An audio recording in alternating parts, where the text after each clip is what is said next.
Good evening. Yes, it's evening, which is why my lighting is bad. But I can't sleep, so I thought it'd be a good time to just go ahead and get this video together. And I thought we should talk about whiskers. Stay away from the keyboard. Alright, sorry about that, guys. Okay, we should talk about what's going on in Texas and basically what we can learn from it.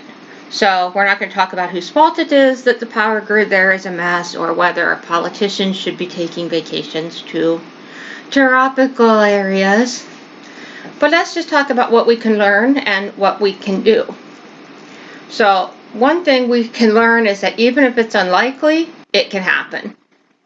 I mean, is it likely that it's going to freeze in Texas? The last time they had an extended period of really cold weather apparently was about 10 years ago. So even if it only happens every 10 years, you know, assuming you're going to live for the next 10 years, it can happen again. And cold can be deadly. I think as of this point, they've identified about 60 people who died related to the freezing temperatures. It's not over. Power outages can last a long time. You know, we're mostly used to the power goes out for a couple hours in a storm or whatever, and then it comes back on, but it can be out for a long time. Days, a week, longer. The government doesn't always get there to fix things for you as quickly as you would think they would, and that's not just to repair the power lines or the windmills or whatever's not working, but it's also in terms of arriving with food or water or other services and things that you need. Yes, hi, Isaac. Oops, Isaac just slipped on the kitchen floor, which was probably slippery because he drooled on it. All right, Isaac, do you want to bring me your Kong? He's going to need a treat here. All right, so what we also can learn from Texas is the water may not work. You know, when you're going to turn on the tap and you're not going to get water out of it during a power outage. And if the power's out, especially for a long time, if you do have running water, it may not be safe to drink, depending on if your water comes from a well or you have city water or however that works. So the Red Cross says that people should have 3 days worth of food and water in their home. But what we can see from Texas and what we've seen from other natural disasters, ouch, Whiskers. She almost fell, but that's okay. Don't worry. She dug in with her claws and saved herself. Disasters can last a lot longer. And at some point, yes, the Red Cross or other agencies come in, and if you still don't have running water, that's safe to drink, they're going to be passing out bottled water or whatever. But it may be a while till you get to that point. And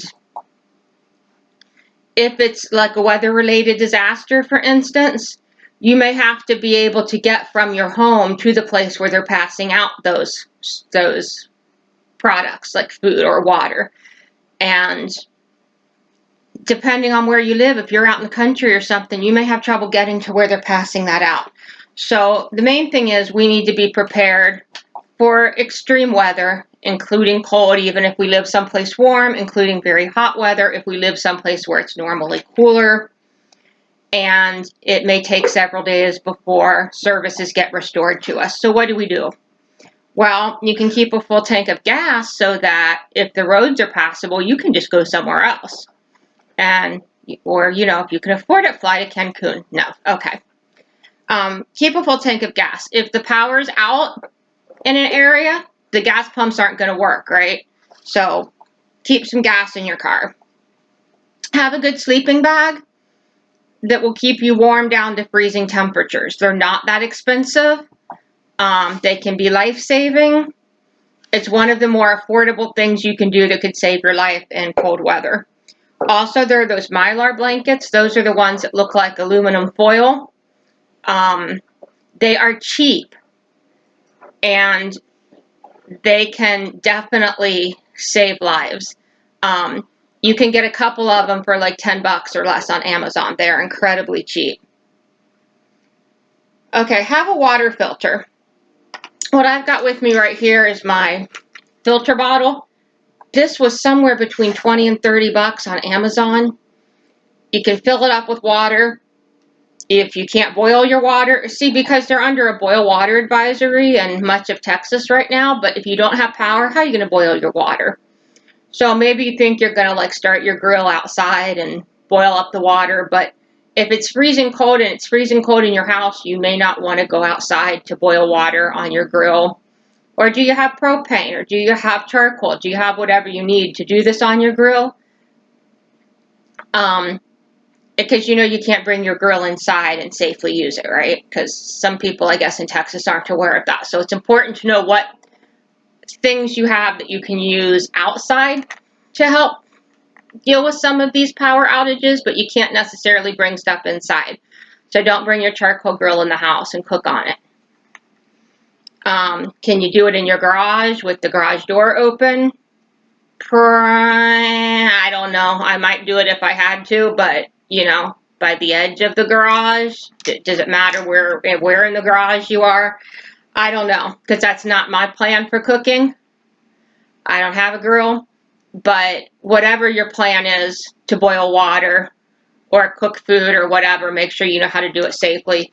But also, get a water bottle like this or a life straw. You can get a life straw or like a Sawyer mini filter, which looks like a big fat straw, and you can drink right out of a creek with it. Yes, if you don't have running water at all in your house, you can go to the creek out back and fill up your water bottle or drink right out of the creek with your life straw.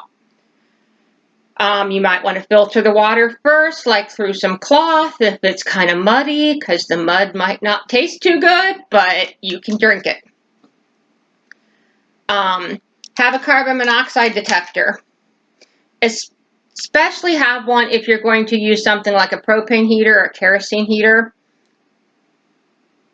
in this kind of a situation when your power is out.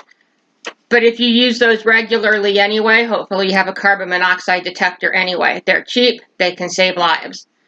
Try and have a way to cook food. Think ahead of time what your way is to cook food's going to be.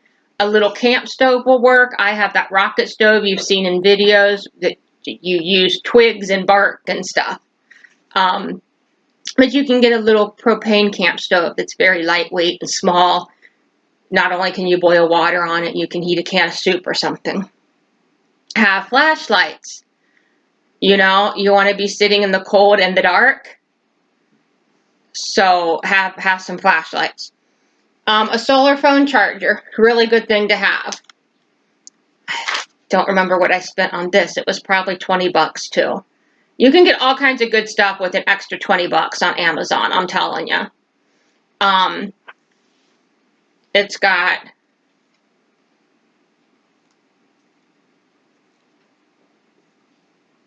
okay, it does have lights. Which button turns on the lights? I don't know.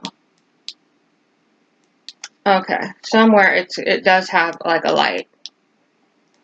I think it's charged up. Anyway, it's supposed to have a light on it, but it works great. I've used it when I'm camping to charge my phone. It's solar. You charge it by putting it in the sun. You can also charge it by plugging it into a USB port.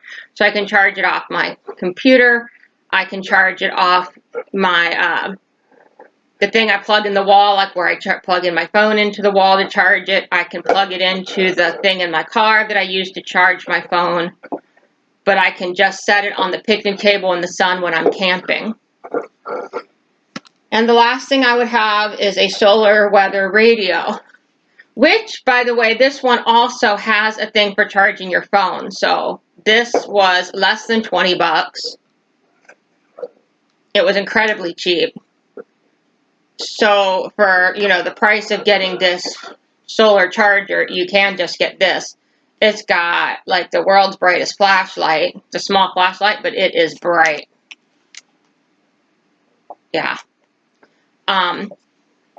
You can charge it. It takes batteries, or you can plug it in to charge it. It has a solar panel, so you can charge it in the sun. And it's got this crank on the back that if it runs out of power, you can hand crank it, which I don't know how long it takes to charge it up that way, because I usually just set it on my windowsill and it stays charged. But it's awesome for emergencies. It's a flashlight and the weather radio. It gets AM, FM, and the weather band. And then you also get the solar charger. You can get this for like less than 20 bucks on Amazon. So take your next 20 bucks, and if you don't have the Mylar blankets, if you don't have a water filter, if you don't have something like this, you know, take the next 20 bucks you have that you can spare for something besides your immediate bills or groceries or whatever, and buy one of these things. They can save your life. You'll be glad you have them in an emergency. Put them on your Amazon wish list so that for your next birthday or holiday, people know what to get you. Or if we ever get another stimulus, you know, use some of your money from that. Okay. Let me know what other things you can think of that you've kind of learned from watching what's going on in Texas, and what things you have at home that would help you get through a power outage in the winter like this, or what kind of things, you know, that you've learned that you want to have. Share your tips so that we can all learn from that. Everybody stay safe, stay warm, and I'll see you next time.